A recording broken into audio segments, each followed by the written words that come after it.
with Kim Rose, the UKIP candidate in the Southampton Itchen constituency.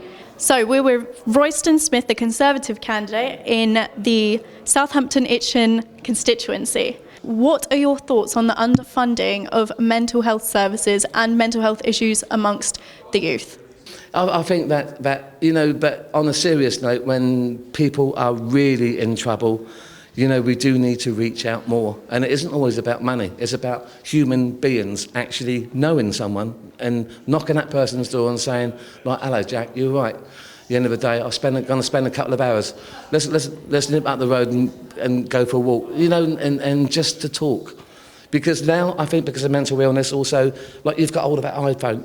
I've got the iPad, I'm as bad. But, this is a problem, because people are communicating. How many people talk? We need to talk. At the end of the day, it's not about being in contact with people, it's about communication. And that's what we're lacking. Should we make the move to 5G and will it affect our privacy? Well, that's an interesting thing because there's a political dimension to this and there's also an international dimension. So if we were going to go to 5G, for example, and we were going to bring in a foreign country to run our 5G, then we need to be really cautious about which country that is, whether we feel we can completely trust them, and whether our data will be safe and also whether our infrastructure will be safe. And by that I mean our IT infrastructure. But there's a second issue because one of the parties is promising free Wi-Fi. Now, free Wi-Fi means that they can switch you on and off at any time they like. So if you're talking about freedom of speech, for example, and the government, if the government owned the Wi-Fi, decided they were going to prevent you from saying what you wanted to, the best way to do that is for the state to own Wi-Fi. That's one of the reasons why that should never happen. You say that there are too many students, there won't be enough high-paid jobs. If we put students into apprenticeships and teach them to make their own businesses, won't there be too many businesses/apprenticeships? No, not at all. I mean, look, say 20 years' time. I don't know, you know more than me. I'm 63 years of age, for God's sake. I could be your granddad.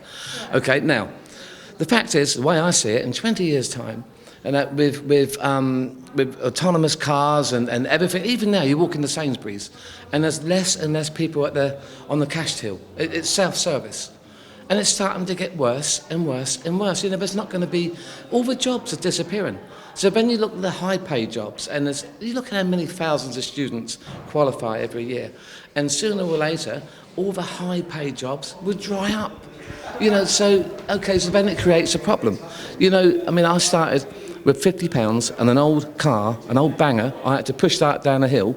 And it owed me £100 for this car, and I had £50 in my pocket. I had 6 months free rent because I had water coming in from the roof. We started with nothing. We turned it into, I'm not going to go into what I've done, but we've done well, and the kids have done well, and I've paid for private education for them. They've all had a good life. I've tried to give them the life that I couldn't have.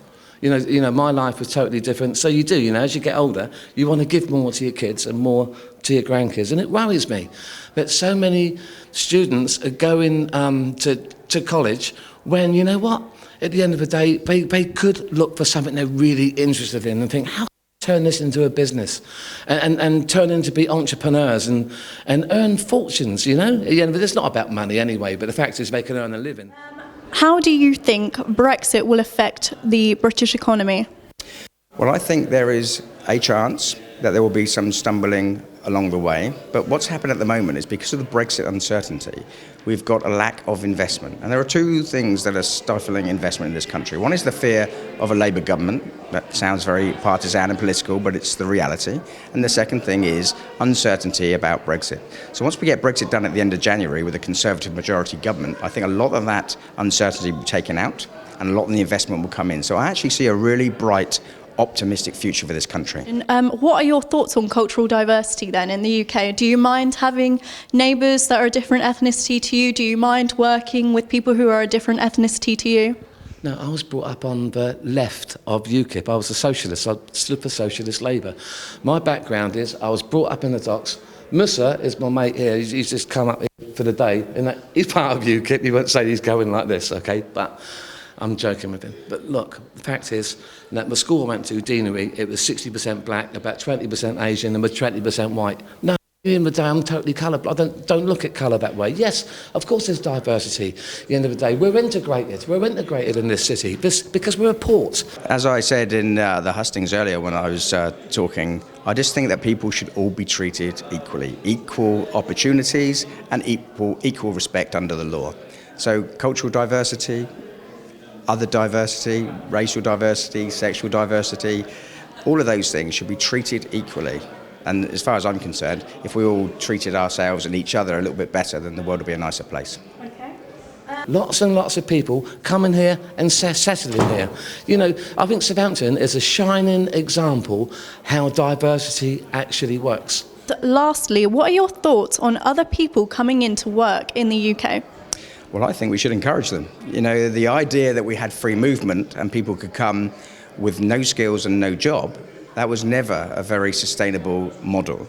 But if, however, we want nurses, which we do, and there are countries that can provide those to us, then we should encourage that and embrace that. So once we control our own immigration system with a Australian point-style system, then we can say to people, we're looking for this particular skill set.